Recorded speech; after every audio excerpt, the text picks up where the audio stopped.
Welcome, everyone, to the April 2026 news display Skeptics edition. I'm back from China and only partially jet lagged. But Carl and I are very excited to talk to you guys about some exciting news that happened in the past couple of weeks, as well as what we've got to look forward to, this Snap Spectacles consumer product. Yeah, that's really hot off the press. I just saw that this morning. There was a let's get into it then.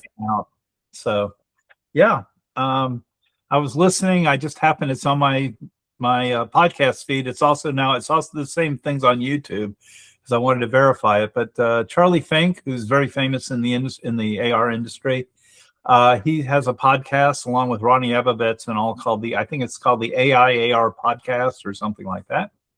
And anyway, he said that Snap Spectacles is going to be maybe this week, either this week or next week.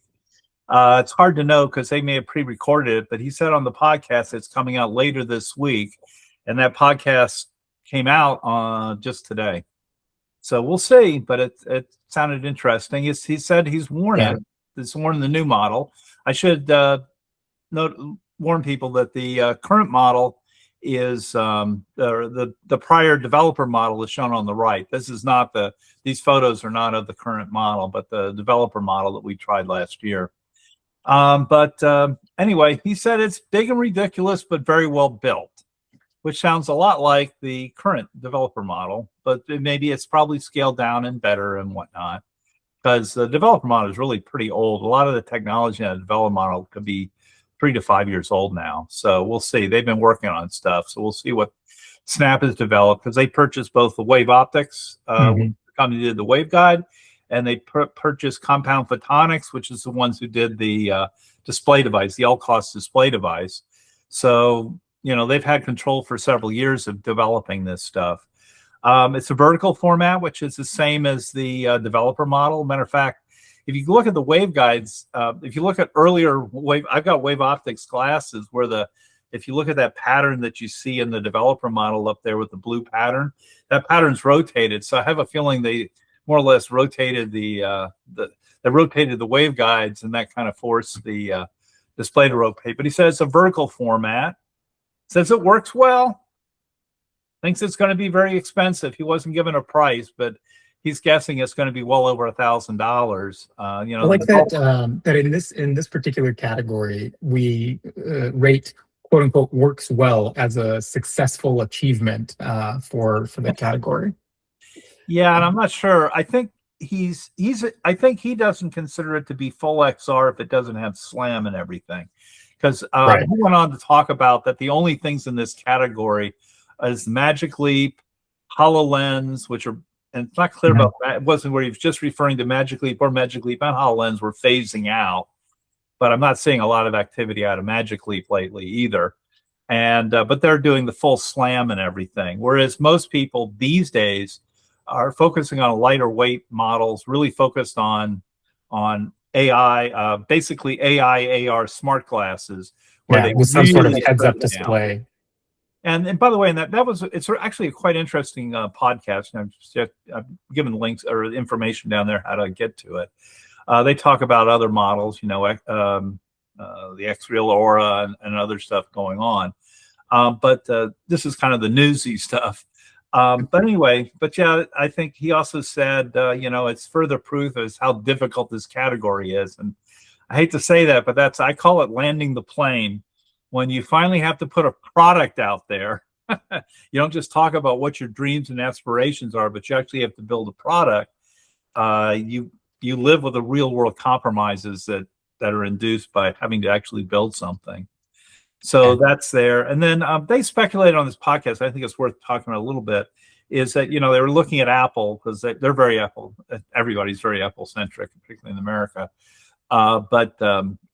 He said one of the things they said, there's a race to see who's going to create the wearable AI. And there's a lot of debate about, because these things are full up computers on the face and whatnot. So they've got all the compute and everything up in the glasses. Whereas most everything else out there, all the smart glasses and all are more accessories to a phone, with a kind of in-between exception of Meta. Meta's, more of a, it's kind of like got compute up there, but it's not totally being a mirror of what, or just displaying what the phone tells it to. So Yeah, anyway. but in the Meta Ray-Bans and all the associated devices, none of the even the lightweight AI models are still on your phone, right? All of that type of processing still happens on your compute device. I think we've talked about it in the past many times. Why? Why does this wearable need to really be a fully standalone AI device when the phone is free in your pocket? I think you've said that many times. I always say, this is free and weighs nothing. The phone is free and weighs nothing because it's a supercomputer in your pocket. And you look at how many grams that is, and you just can't add that weight. Even if you take the display off, just think of the battery and the processor and all the other stuff that's associated with it. That's a lot of weight that you get off of your face. And to the consumer, that's free. The problem is Snap doesn't really have a platform, and Meta doesn't really have a platform. There's a different game being played if you're Google and Apple versus if you're Snap and Meta and so forth. Yeah. No, it's interesting. It'll be good to see if they do actually announce this week, build up some buzz ahead of AWE. I suspect this is going to be the flagship device that we take a look at when we're in Long Beach. Well, I'll certainly be one of the first to buy one if it's at all rational. If it's not insanely priced, I'll be one of the first to buy one. I did not buy a developer kit, mostly because of the follow-on monthly fees and whatnot. I just thought it was a little silly. But yeah, hopefully it may give us something, you and me both, something to do. You with your screwdrivers and knives, and plungers and stuff, and me with my camera. So. Absolutely. We'll be one of the first pair to take a look at it, both inside and out. Yep. I think the next one that we want to talk about is kind of some sad news for the industry.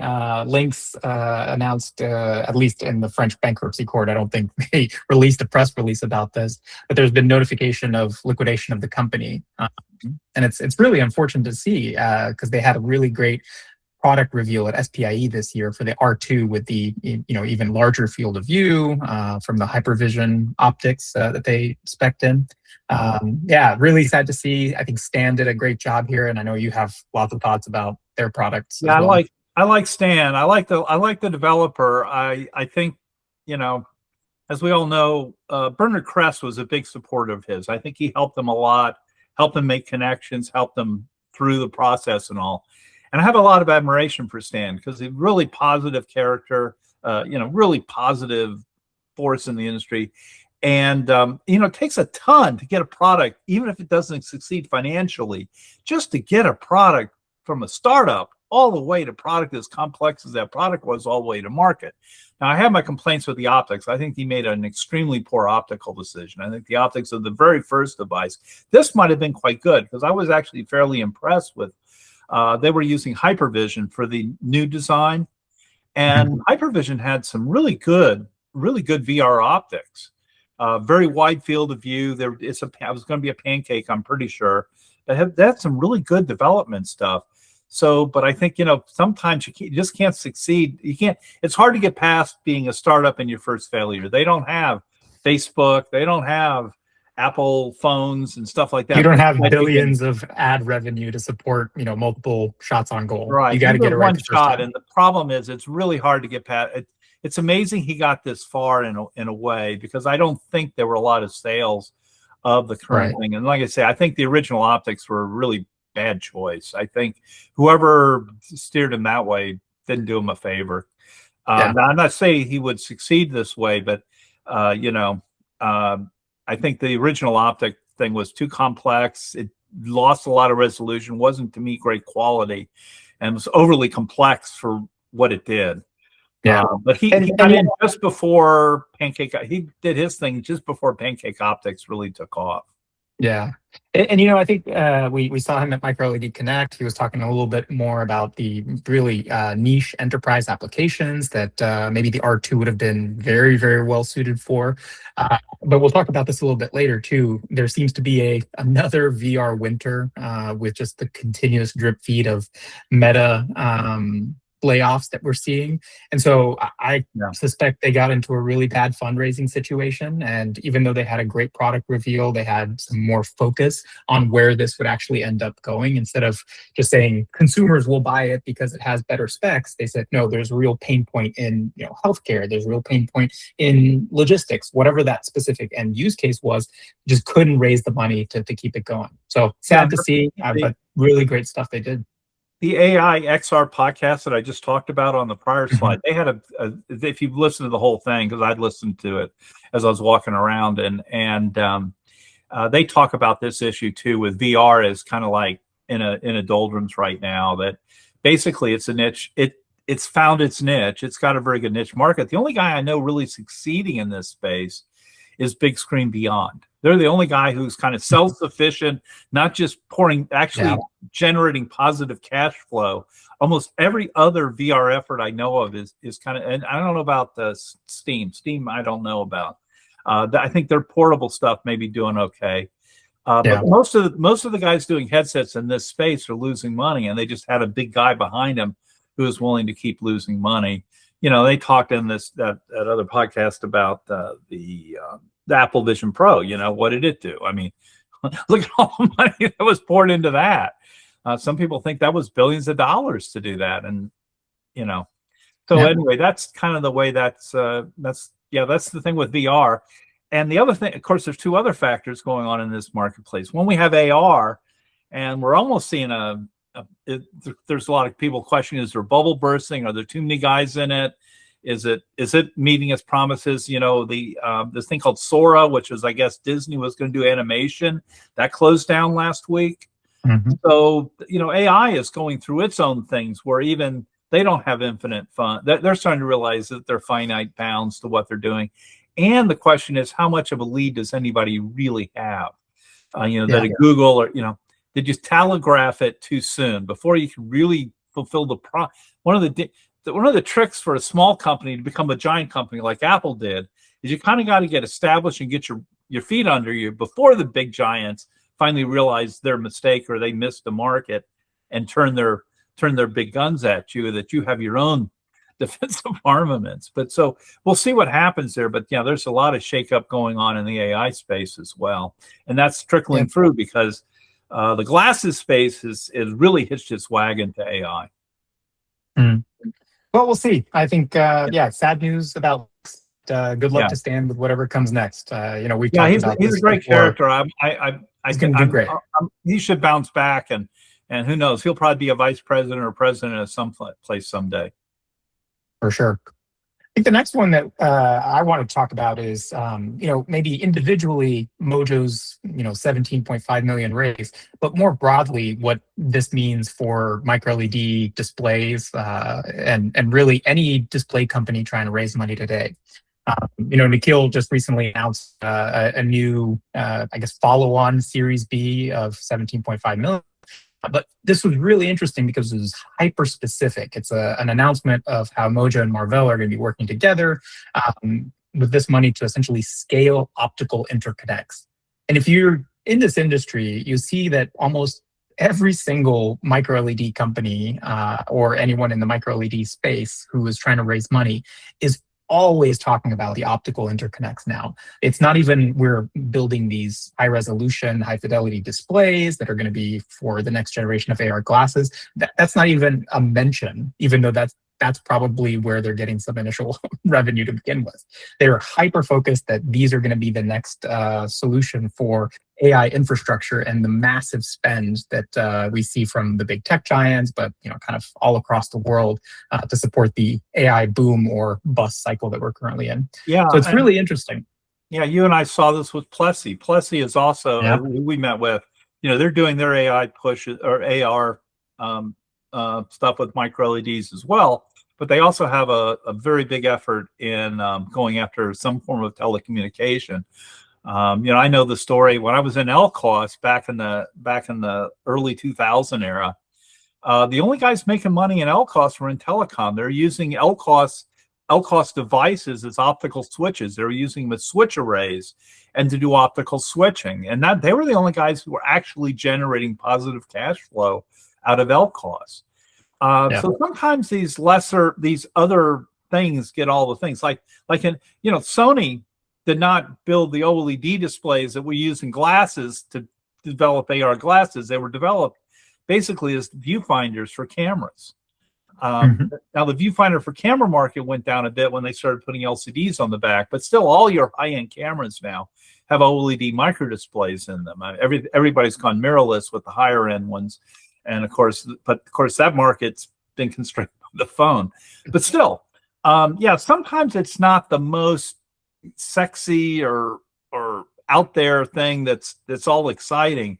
It's some of these lesser exciting but very necessary things in high volume. I sometimes say in AR, HUD displays, automotive HUD displays, which I worked in a little bit at one time.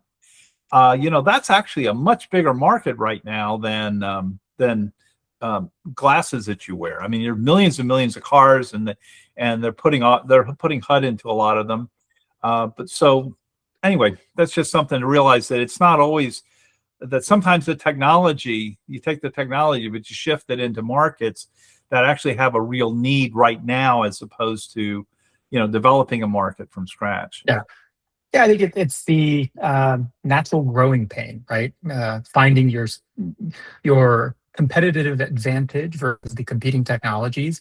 For a decade now, micro LED was promising brighter displays, less angular dependency for that emission, more power efficiency, and that's probably just not 100% true anymore versus OLED, even at the micro display, but certainly at the macro display scale, with additional technology challenges. And so as you navigate the investment environment, you kind of see what pitch sticks. It seems like the AI infrastructure is really going to be the big one that most people are focused on.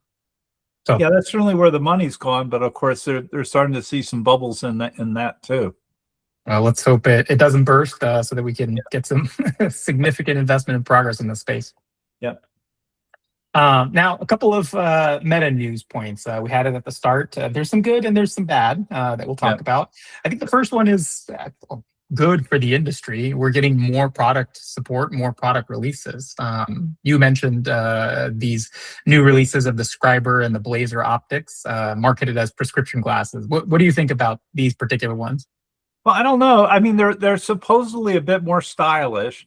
I think you made the big point back is other than the price being higher and maybe being just a little bit smaller and lighter, a little bit smaller. Yeah. There's not a really big difference other than the price has gone up a few $100s, which I said maybe the fact that maybe they're going to lose a little less on each one. It's not clear that Meta is not motivated by the same profit and loss motives that other companies are, as we've seen in this business. Right. But yeah, it does. Like I say, they were marketed as being more prescription friendly glasses or whatnot. But as you point out, the diopter ranges and stuff like that seem to be fairly similar.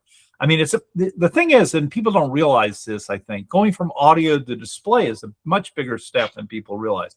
You put prescription, because when you look at these glasses, in theory, are just frames. So I don't sure why there's that much limit in the diopter range, because in theory, you could take, you can put their frames. I don't know if there's something weird or otherwise, but normally frames are made in big round circles, or glasses are made in the lenses are made in big round circles, and you cut them to fit the frame based on where the person's eye is. Like, if you ever had your prescriptions taken, they mark where your pupil is, so they know how high it is and where it is, and they cut that circle accordingly to that to fit for each eye. So I don't know why there's much of a prescription limitation. But anyway, yeah, audio glasses are a piece of cake compared to display glasses, because display glasses, now you got to have a waveguide. And as I say right now, I believe with the like the Meta Ray-Ban displays, they literally get sent over to China to be made. In other words, when you get your prescription taken and all, you're going to take that all in. They're going to have to manufacture a lens that gets mated to the waveguide. It's going to get effectively split in half, and half of it's going to go on either side of the waveguide. So that's a different game than it is to do even these. So this is pretty simple, but it seems like it's just a refresher announcement as opposed to anything really changed. I'm sure there's new AI. And by the way, in the same time frame, I think they just announced some updates for the Meta Ray-Ban displays. A little bit more software, a game or something, and a few other little things, but it's nothing really big announcement. Nothing to compel somebody to buy another pair. Yeah, I mean, to your point earlier about limitations that they have in the frame,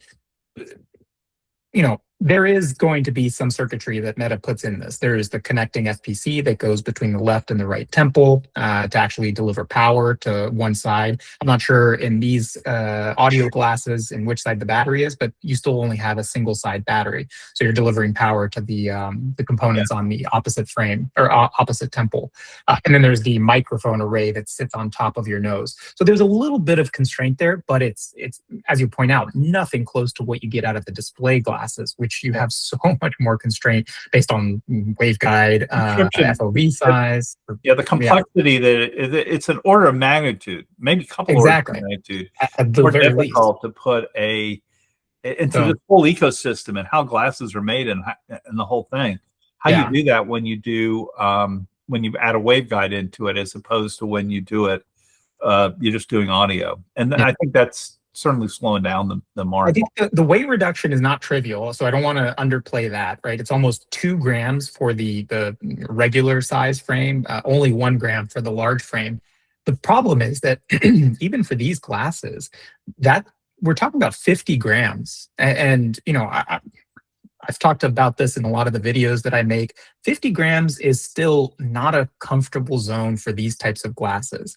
Really, in the mid 30s, 35, at most 40 grams is where you get something that I would consider all day wearable for these types of devices, compared to something on the order of 25 to 30 for regular, quote unquote, dumb glasses.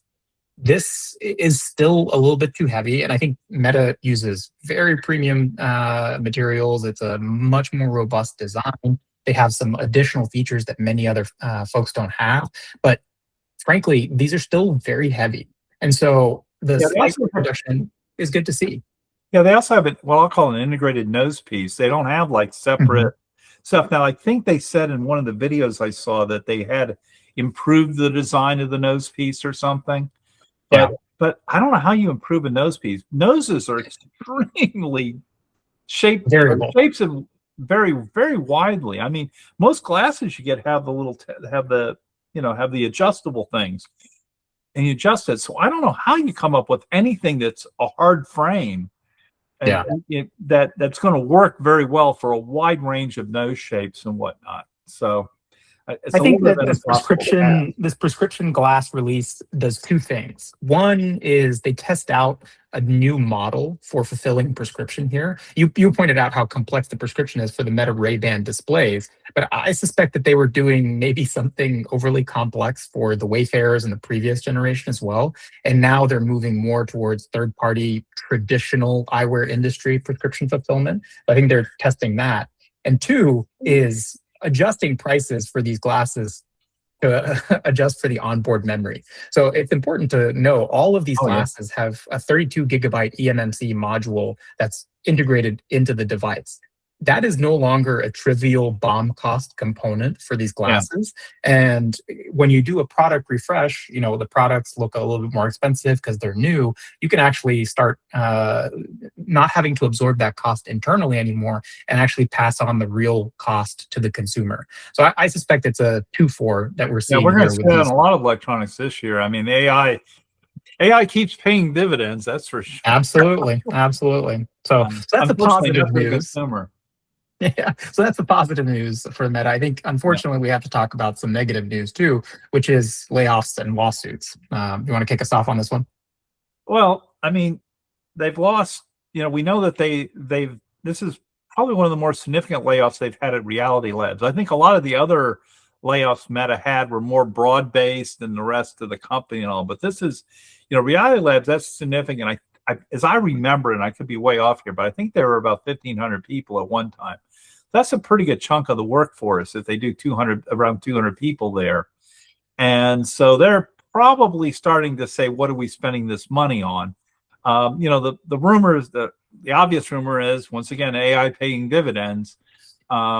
that basically Meta's felt like they're behind in the AI world, and that they've really got to put more money into AI. So we've got that, and then of course there was Meta and Google both were involved in a lawsuit in New Mexico, and this is a negative reaction to the whole all the things going on with the media, is that they lost a lawsuit saying that Facebook and their ilk were harming children. And it's a tough one in court when if you get the right jury and the right judge, they just decide, hey, our local people are hurting by this big Silicon Valley company who's got deep pockets, and so you do that. You're So going to I don't get know very all the few fairness of the sympathetic issue. individuals. What's that? On a jury, you're going to get very few sympathetic individuals to cry for the mega corporation in the room. So yeah, I'm not surprised that this ended up happening. I think the discovery, and this is one of the interesting why this went to trial. A lot of these things get settled out of court because they don't want them to go to trial, because this thing called discovery. Apparently, in discovery, they turned up some memos and stuff suggesting that Meta knew that they had studies of their own that started to show that this was harming children, and so that came out in this case, from what I remember hearing. That's pretty big. That's not a good look. No, and this relates to stuff we talked about last time with these AI glasses, because we're starting to see, you're seeing that ripple. That news story's bounced all over the place now, with these third parties getting to see glasses, and are they turned off all the time, or are they on when you don't even know they are on? And are third parties they were training their AI, right? So I think they're going to get looked at a lot more harshly and skeptically than they may have been in the past. I think the whole social media thing kind of snuck up on everybody. And one day, this thing that they thought was babysitting their kids might also be harming them. That's the kind of discovery that people are making now. Now, you could argue, and I think there's a fair argument, that it's a parent's problem too. That why are the parents letting kids just run wild? Parents aren't doing the parenting thing much anymore, and they're just thinking that they're going to have this electronic babysitter, and you got to watch what your kids are watching and know what their kids are doing. And if you don't, they can go down some really bad rabbit holes, because this is really like giving adult technology to little kids, and maybe that's not appropriate.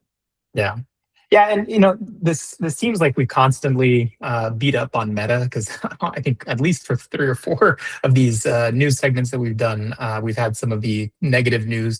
But I think the point is, this is a big bellwether for the industry, because these types of layoffs in reality labs, I think there's massive impact on the people scale, right? It's unfortunate for all the people who got laid off. They're now going to have to find jobs in a really, really tough environment for job seekers. But more importantly, it signals to investors and signals to a lot of people who would maybe be thinking about starting a company with a really unique idea in this space that, hey, investment is going down. I don't think I should be putting my money and my time and my effort in this space. And so we don't get as much focus on improving issues that we have. And then the lawsuits are, just the cherry on top. When Meta starts having to pay more for lawyers and more for, what they very likely did based on the discovery that was shown in these types of trials, then there's going to be significantly decreased focus on the actual technical innovation and improvement of the product, and more on how do we protect against legislation, which is never good for actual product development. Yeah. No, because they can always protect you out of everything. Like I say, I look at all the building regulations and whatnot out in California. They didn't stop the Palisades fire. It doesn't. There's not always correlation between what they're doing for safety and what actually is safety. Right.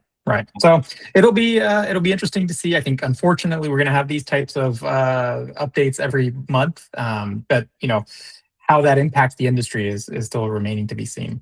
So I think that's kind of it for the big news. There's 2 conferences that are coming up soon. So Carl and I wanted to give folks a quick heads up.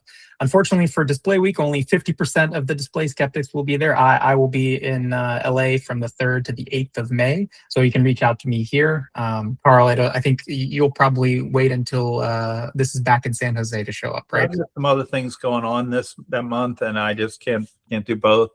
Yep. I also think it hurts a little bit. I think we've talked about this a little bit, that it's normally, most of the time it's up in the Valley area, and it has usually a little lesser crowd and a little lesser of the high tech crowd when they go down to this is down in the LA area this year.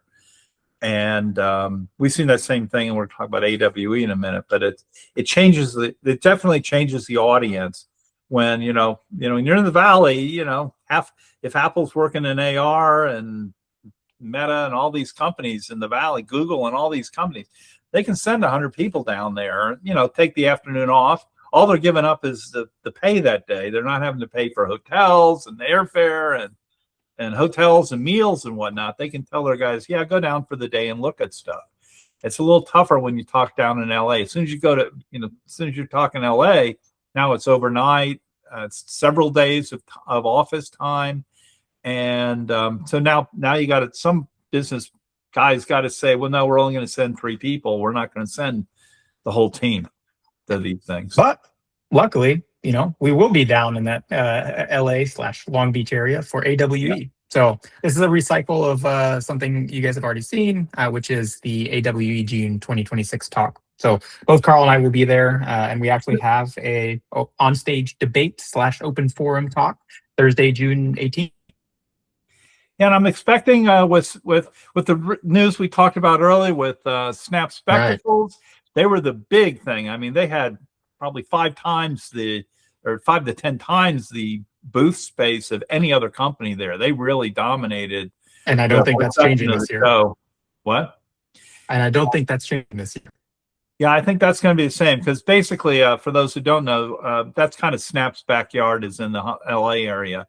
So the other big company in the AI in this field right now is Anduril, and Anduril's also in the Southern California area. There's a few others, Big Screen Beyond's down there, but this is not their kind of conference. So there's a few other guys in this field in that area, but of the 2 that we see every day, you're going to see Snap and you're going to see Anduril. I may be down. The last 2 years, Palmer Luckey's given a talk, and they've been extremely well attended. So yeah, we'll see. And then of course we're going to have our own talk. We're going to talk about kind of the stuff like this and our own opinions on what's going on. We're going to do a version of this show for AWE. Exactly. Well, that's it for we'll be back after Display Week. We'll record another one for May. But until then, thanks for watching, and we'll talk to you guys soon. All right. Bye. Take care. Bye-bye.